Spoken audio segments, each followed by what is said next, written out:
Nah, kali ini saya mau coba buat untuk yang seduh dingin. Jadi mungkin sering dengar teman-teman yang namanya cold brew, atau itu bahasa Inggrisnya dari seduh dingin, seduhan dingin ya. Jadi sebelum kita lebih lanjut, ini saya pakai gilingan yang kisaran medium untuk yang tetes ya. Jadi ada dua metode, ada yang tetes, ada yang rendam.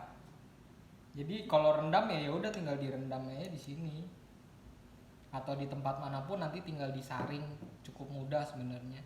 Cuman yang perlu diingat itu adalah perbandingan air sama kopi. Jadi kalau mau buat susu dicampur dengan minuman susu, cold brew kopi dengan susu itu bisa 1:8. Kalau yang black bisa 1:10. Nah, ini saya akan demo yang tetes. Kalau yang rendam tinggal dicampur aja, ini kopi, ini air dingin suhu ruangan, atau pakai yang lebih dingin tinggal dimasukin kopi aja atau diseduh dari atas, diaduk. Terus ditutup pakai plastik wrap atau tutup French press seperti ini. Ditutup, gak usah ditekan, masukin kulkas selama 8 sampai 24 jam. Kalau 24 jam usahakan yang kasar dengan kopinya.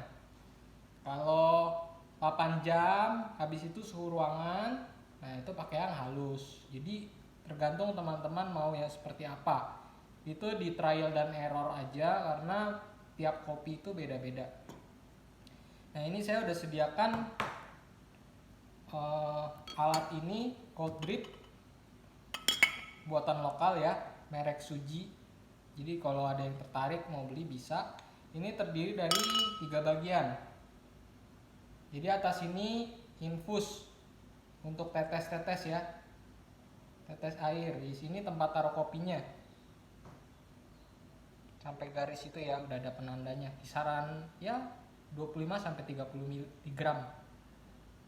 Airnya di sini juga ada ukuran, kalau nggak mau pakai timbangan juga bisa. 300 ml. Jadi 1:10 ya. 1:10. Anda mau coba 1:12 boleh, mau 1:8 boleh, itu dicoba aja enaknya yang mana.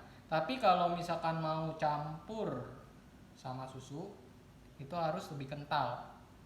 Kalau enggak nanti rasa kopinya akan kalah dengan susu. Nah, jadi bisa kita nolkan dulu timbangan, terus kita masukkan bubuk kopinya, diratakan seperti ini sampai di garis.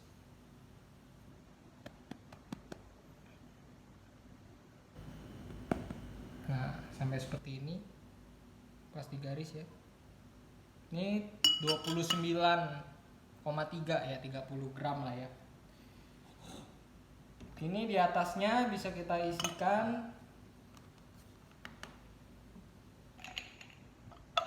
pelan-pelan ya, karena ini kaca semua, jadi jangan dibanting, nanti pecah. Jadi bisa kita isikan esnya 100 gram, terus kita isi airnya sampai penuh. Ini diisi airnya sampai penuh.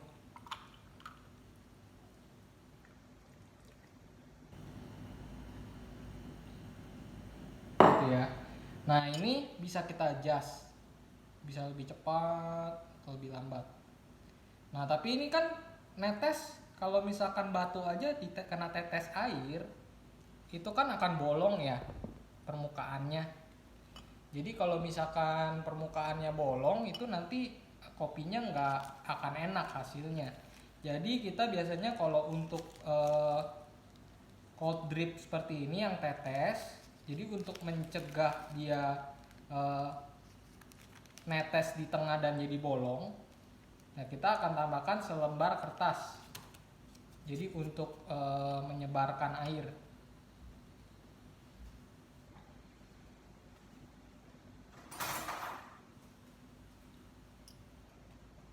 Ini kita taruh supaya di permukaan kopi.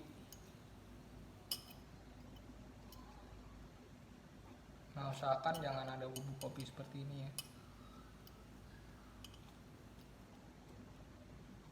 Nah, jadi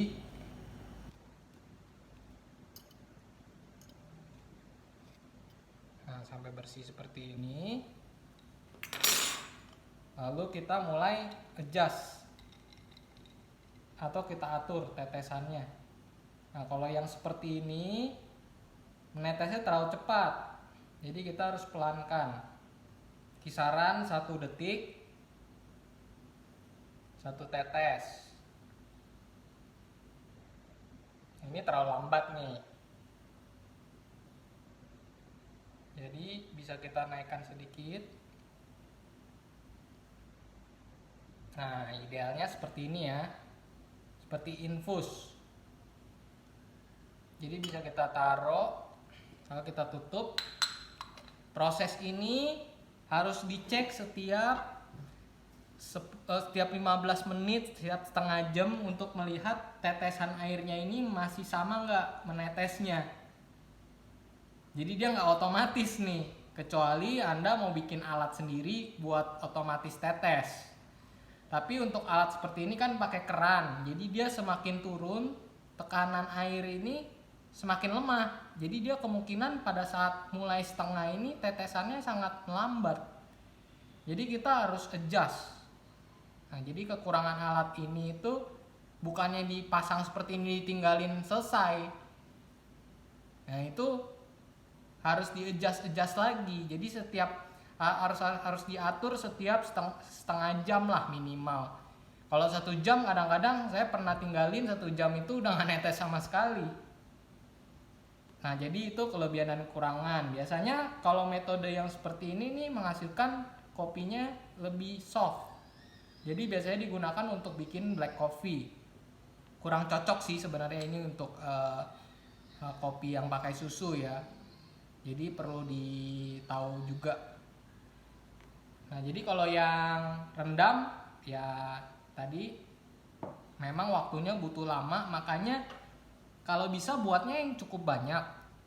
Jadi bisa dibuat ketika malam hari sebelum berjualan atau misalkan sebelum PO.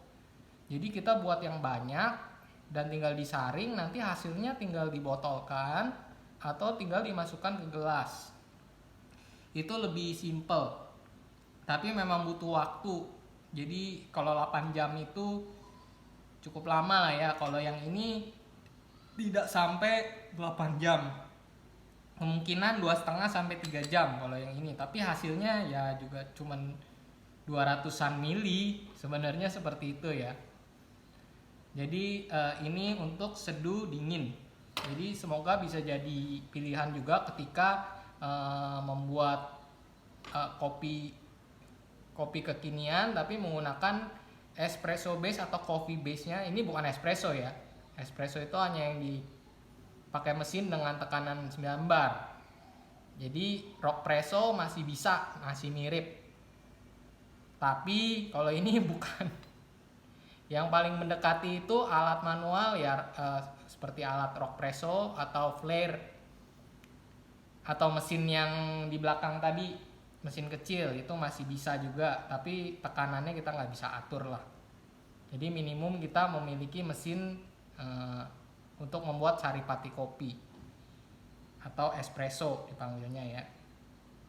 Nah, ini kita tunggu aja, nanti saya kasih lihat hasilnya ya. Terima kasih.